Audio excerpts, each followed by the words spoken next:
Hey guys, it's Dr. Nkosi Darnell, aka the Techie SLP, and I'm so excited to welcome you to my YouTube video again. And I'm going to share with you one of my favorite go-tos for working on both articulation and language skills in my students. I actually love the San Diego Zoo site. They have two separate areas, one's that's specific for children, and then another that can be for adults or teenagers, for instance. And so I just vary it and select which side I want to use depending on my student's age. So if you take a look at the site right now, you can see I'm on the San Diego Zoo Kids site, and there's always a highlighted animal for you to look at if you want with your child or with your student. But if we go across this, the top bar, you can see like their animals, their videos, their stories, their activities, games, and so on. And there's even a little section for grown-ups as well. So let's just scroll down and just take a quick look at it. So what I like about it is that it divides the animals by their different categories. So we've got like amphibians, arthropods, birds, fish, mammals, reptiles, and so on. And so this is a great way also to help your students work on identifying what class of animal or what group this specific animal belongs to. And so if you go further, you'll see their different stories. We've got a Lucky Monkey's Tale and so on. And they've got tons of stories on different animals. And they'll just give you like fun facts and everything on just this first page that you come to.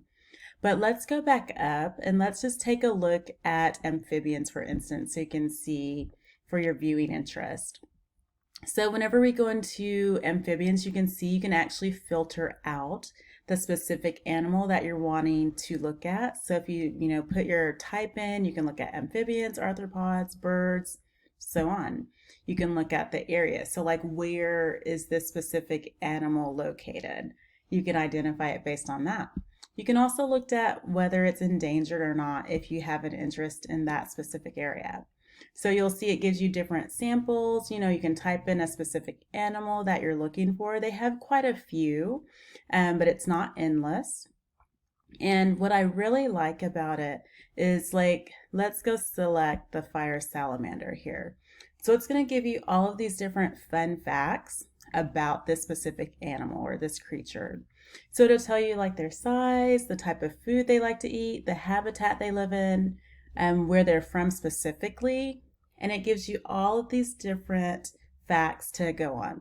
So I like to have my students, for instance, who are working on their articulation skills, if they're able to read, for instance, I will actually have them go through and read like short paragraphs. So what I'll do is I'll just highlight a specific area that I'm wanting them to work on.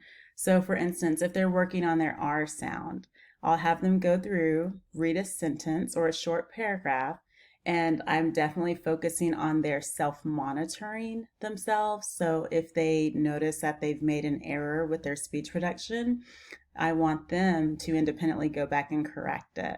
That's the ultimate goal of speech therapy anyway. And so that's one way I use it, but then also for children who have language-based disorders, such as working on grammar, difficulty answering WH questions like who, what, when, where, or why, I'll have them go through and we'll read like this whole paragraph and then I'll give them questions based on it. You could also do this in so many different ways. If they have more significant difficulty, you could use something like a graphic organizer, which I'll do in a subsequent video, and implement that into your teaching methods. Now, and so you can see, you can go through all of this and learn, as much as you want. You can look at their features. Some of the different animals, it's really neat because you can also listen to them and how they sound. So like a tiger, for instance, you can push a button and see what their call sounds like, or a cheetah. So let's scroll back up and I'll show you one of my favorite features about this site is actually the videos.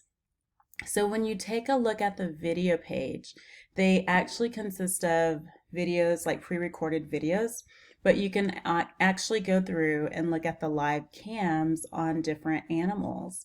And so I'll go through, I'll have my students like, practice, their speech and like naming all the animals, work on their vocabulary as well. I'll have them work on sentence production, like, oh, I want to look at the, and making decisions like that.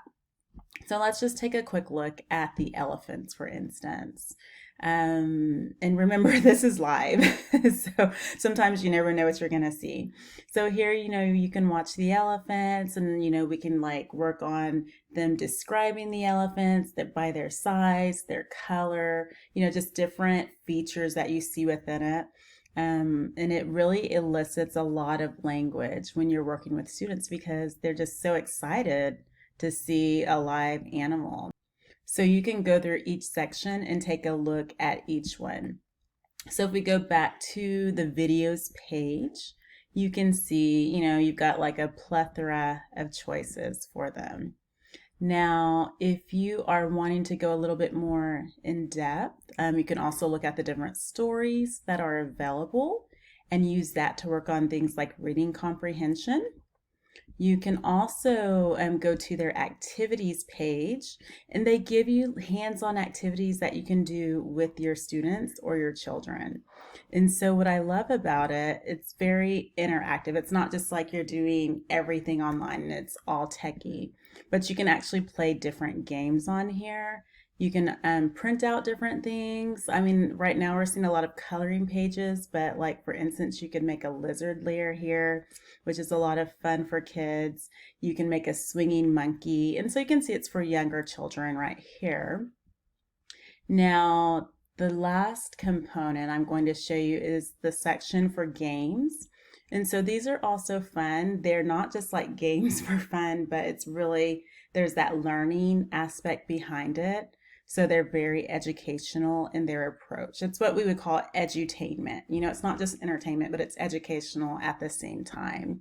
And so you can see they have like specific animals. Kids seem to love the tiger trail.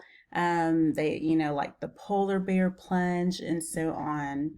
So this is a great free website to use with your children or your students that can elicit a lot of speech production and language as well. And oh, like one last thing. Let's look at this for grown-ups section. So whenever we go here, they actually do have some curriculum that you can use as a teacher or a parent with your students or your child.